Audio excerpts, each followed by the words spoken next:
আসসালামু আলাইকুম সবাইকে। সবাই কেমন আছেন? আশা করছি সবাই ভালো আছেন। আলহামদুলিল্লাহ আমিও ভালো আছি। তবে এত বেশি শীত পড়েছে, তো গোসল করে ভাবলাম একটু ছাদে আসি। ছাদে হয়তো দেখছি একটু রোদের জিল বের হয়েছে, কিন্তু ছাদে এসে দেখছি এত পরিমাণ ছাদে বাতাসে আরও বেশি ঠান্ডা লাগবে, তাই চলে যাব। তো ভাবছি যে একটু গাছগুলো দেখে যাই।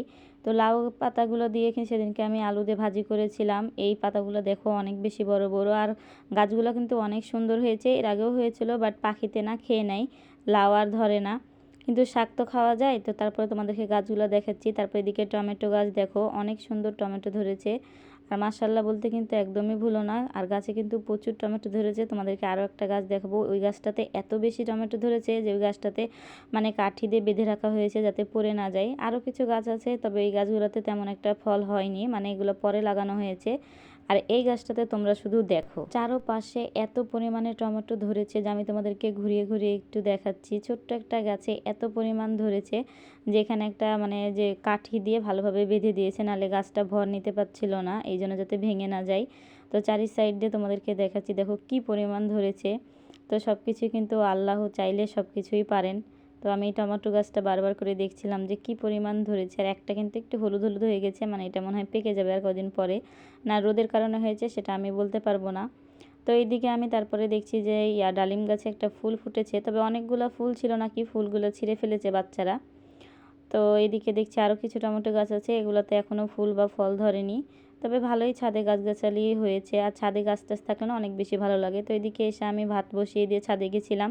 তো আজকে আমি ভাতের মধ্যে আলু ভর্তা করব, যার কারণে একদমই দিয়ে দিয়েছি। তো এখানে ভাতটা হওয়ার আগে আমি এখানে নিনজা টেকনিক অ্যাপ্লাই করে এই ভাতের মধ্যে এখন দেখো দিয়ে দিচ্ছি কাঁচামরিচ, যাতে কাঁচামরিচগুলো সিদ্ধ হয়ে যায়।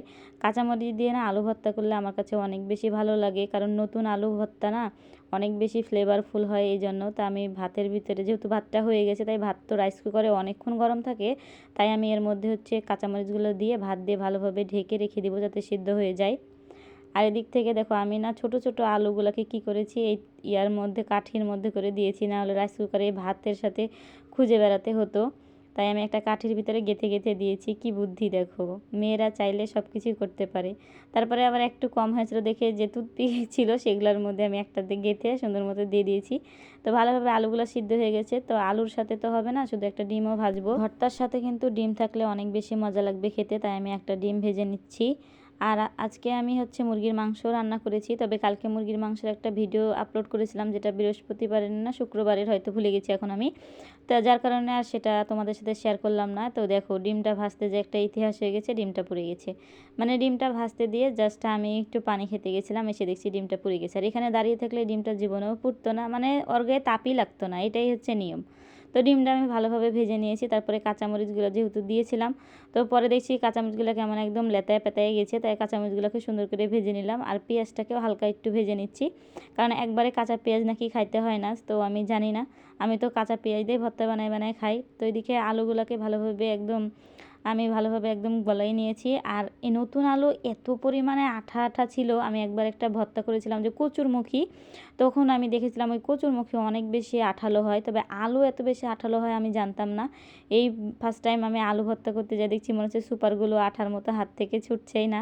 তো এটা নিয়ে আমি অনেক হাসাহাসি করছিলাম, যে মনে হচ্ছে যে জামাইকে মনে করে একদম ভালোভাবে মাখিয়ে দিই একবারে ঘেতা পেতা করে।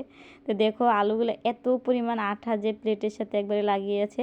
আর আমি হাত দিয়ে যখন এইভাবে ছেনছিলাম, মানে আমি কোনোভাবে ছিনতে পারছিলাম না, তার লাগে একবারে কচলিয়ে কচলিয়ে ভালোভাবে ছেনছিলাম, যে এত পরিমাণে আঠা আঠা। তো তোমাদেরকে একটু দেখাচ্ছি, দেখো যে হাতের সাথে থেকে ছাড়তে চাইবে না, মনে হবে যে সুপারগুলো আঠা, বা কচু ভর্তা করলে যেমন একটা ভাইব আসে ঠিক তেমনই লাগছিল, সব কিছু উল্টে পুল্টে যাচ্ছিলো। তো দেখো আমি ভালোভাবে একদম মাখিয়ে নিচ্ছি। আর হাতে এইভাবে করে আলু ভর্তা মাখালে কিন্তু খেতে অনেক বেশি মজা হয়। দেখো আমার হাত থেকে কোনোভাবেই ছাড়ছিল না। ভর্তাটা ভালোভাবে একদম মাখিয়ে মাখিয়ে করে নিলাম, আর ভর্তাটা খেতে কিন্তু অনেক বেশি মজা হয়েছিল। তো এখানে ভর্তাটাকে একটা প্লেটে নামিয়ে নিয়েছি, আর এই ভর্তার প্লেটে আমি ভাত, তারপরে মাংস আর ডিম সব কিছু একদম সাজিয়ে নিচ্ছি। আজকে আমার দুপুরের খাবারই এটা। তবে ভিডিও করার আগে খাওয়া শুরু করে দিয়েছিলাম, এই জন্য ভাতগুলো একটু এলোমেলো হয়ে গেছে। পরে ভাবলাম তোমাদের সাথে একটু ক্লিপ নিয়ে তোমাদেরকে দেখাই। সবাই ভালো থাকবে, আল্লাহ হাফেজ।